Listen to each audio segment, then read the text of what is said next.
지금 이 시각 광주에서는 전두환 씨의 5.18 관련 명예훼손 혐의 재판이 열리고 있습니다. 전 씨는 오늘도 재판에 참석하지 않았습니다. 최근 골프장 라운딩, 12.12 호화 오찬 등으로 전국민적 공분을 산 전 씨의 출석을 요구하는 목소리가 커지고 있습니다. 이런 가운데 전국 곳곳에 남아있는 전두환 흔적 지우기 작업도 시작됐습니다. 이슈원 첫 번째 소식, 최진봉 성공회대 교수 전지현 변호사와 함께 짚어보겠습니다. 두 분 어서 오세요. 안녕하세요.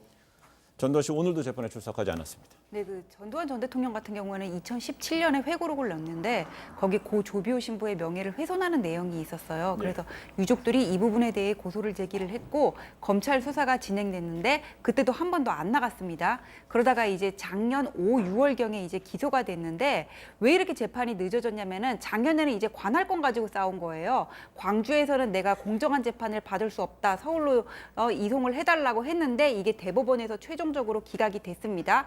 그러고 나서 이제 올해가 접어들어서 이제 재판을 받나 했더니 이제 또 알츠하이머예요, 독감이에요 이러면서 불출석 사유서를 법원에 낸 거예요.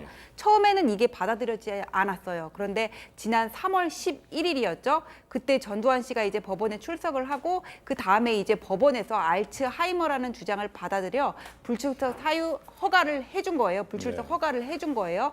근데 그 이후에 이제 JTBC 뉴스룸을 통해서 멀쩡하게 무슨 골프를 치는 모습이라던가 이런 것들이 이제 방영이 돼서 출석을 요구하는 목소리가 높아졌지만은 오늘도 전두환 씨는 재판에 출석하지 않았습니다. 최근 한 달 사이에 행보가 지금 그래서 전 국민적 공분을 사고 있고 저 정도 되면 재판 출석해도 되는 거 아니야라는 여론이 커진 거잖아요. 그렇습니다. 알츠하이머를 겪고 있어서 출석할 수 없다고 지금 변호인 측은 얘기하고 있는데 최근에 나온 두 번의 그 사건 때문에 결국 국민적 분노가 커지고 있는 상황입니다. 첫 번째는 잘 아시는 것처럼 골프장에서 골프 라운딩을 하는 모습이 촬영이 돼서 공개가 됐었죠.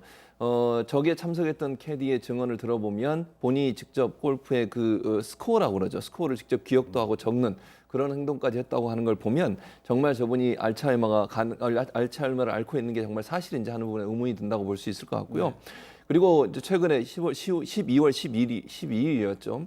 12.12 군사 반란이 일어났던 그때를 기념하는 듯한, 물론 본인들은 그렇게 하지 않았다고 얘기하고 있습니다만 그때 주요 인사들과 함께 만찬을 하는, 그것도 고급 식당에서 만찬하는 모습이 보였고 전두환 씨가 그 자리에서 발언했던 내용들이 아주 큰 목소리로 모임을 주도할 정도로 그렇게 만찬을 했다는 모습, 이런 모습들이 공개가 되면서 국민들은 정말 저분이 알츠하이머 때문에 출석을 못할 정도로 아픈 거냐 하는 부분에 대한 의혹을 강하게 제기하고 있습니다. 네, 사정 이렇다 보니까 재판부가 불출석 허가를 했던 것을 취소해야 된다 이런 여론이 계속 나오는데 오늘 그래서 재판부가 어떤 입장을 낼지도 주목이 되는데 가능성이 있습니까?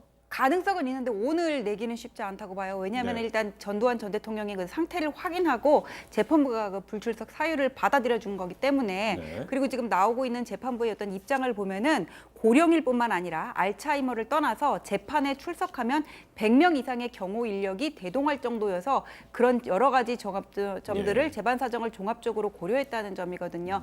다만 이런 그 재판부도 국민의 여론을 무시를 할 수는 없어요. 그리고 전두환 전 대통령의 어떤 죄질의 중대성이라든지 사자 명예훼손죄 그거를 떠나가지고는 국민이 보기에는 너무나 이렇게 무례하고 뻔뻔하다는 생각을 대부분 갖고 있거든요. 이런 감정들을 무시할 수가 없고 일반인 같으면은 저런 경우에 불출석 사유서를 과연 받아들여 주겠느냐 또 이런 비판이 제기될 수 있기 때문에 재판부에서는 당장 결정은 내리기 어렵더라도 좀 취소하는 쪽으로 가닥을 잡지 않을까 그냥 제 예상입니다. 검찰 같은 경우도 지금 문제를 제기할 가능성이 있습니다. 지난 11월에 뭐라고 검찰이 얘기했냐면 고령과 알츠하이머로 의사소통이 불가능하다고 했지만 의구심이 든다 이런 발표를 했어요. 그럼 검찰 입장에서 재판부에 다시 한번 피고인을 재판정에 세워달라고 요청할 가능성 충분히 있다고 봅니다.